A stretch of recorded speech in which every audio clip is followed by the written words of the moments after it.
அக்கா, என்ன பேசிட்டு இருக்க நீ? நான் என்ன பேசுனேன்? எதுவுமே இல்லாத ஒரு ஆள் மாதிரி நீ ஏன் அவரை பத்தி பேசிட்டு இருக்க? இப்ப அவர் எதுவுமே இல்லாத ஆள் தானே காவேரி. ஐயோ ஏய் கங்கா, மா, நீ இரு. இருக்கட்டும்க்கா, அவர் எதுவுமே இல்லாத ஆளாவே இருக்கட்டும். ஆனா அவரை பாத்துக்க நான் இருக்கேன். நான் பாத்துப்பேன். அவரு எல்லாத்தையும் விட்டுட்டு எதுவுமே இல்லாதவரா வந்தது எனக்காக.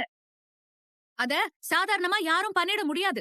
ஏய் காவேரி, அவதான் என்னவோ உளறிட்டு இருக்கானா? நீ அதுக்கு வேற பதில் சொல்லிட்டு இருக்க? 2 வேளை சாப்பாடு போட்டு அத பெரிய விஷயம் மாதிரி யாரும் சொல்லிடக் கூடாதுல்லம்மா. சாப்பாடு விஷயத்தெல்லாம் நான் சொல்லி காட்டல. எதுக்கு அவர் இப்படி தலையில தூக்கி வச்சுட்டு ஆடுறதா அம்மாவை கேட்டேன். இதெல்லாம் ஒரு விஷயம்னு 2 பேரும் சண்டை போட்டுட்டு இருக்கீங்க. அவரு காதுல நீ பேசுறது எதுவும் விழுந்ததுன்னா என்ன நினைப்பாரு? இல்ல, எனக்கு புரியல. நான் இப்ப என்ன தப்பா சொல்லிட்டேன்னு எல்லாரும் இப்ப என்கிட்ட சண்டைக்கு வரீங்க?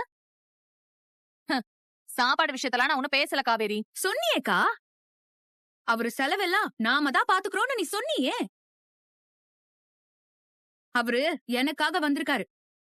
அம்மாவுக்கு அவரை நம்பி என்ன அனுப்ப மனசு இல்லன்னு எனக்காக அவர் இங்க வந்திருக்காரு. அவரு காசை எனக்காக எப்படி அள்ளி இறைச்சாருன்னு எனக்கு மட்டும் தான் தெரியும்.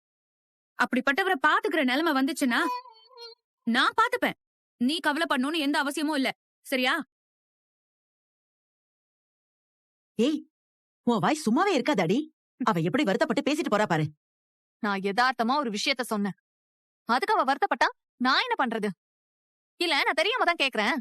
எதையுமே அவளால சாதாரணமா எடுத்துக்கவே முடியாதா? ஏன் ஓவரா பண்றா? உன் புருஷனை பத்தி ஏதாவது சொன்னா நீ சும்மா இருப்பியா? அது மாதிரி தானே அவளும். அதானே, அவள ஒரு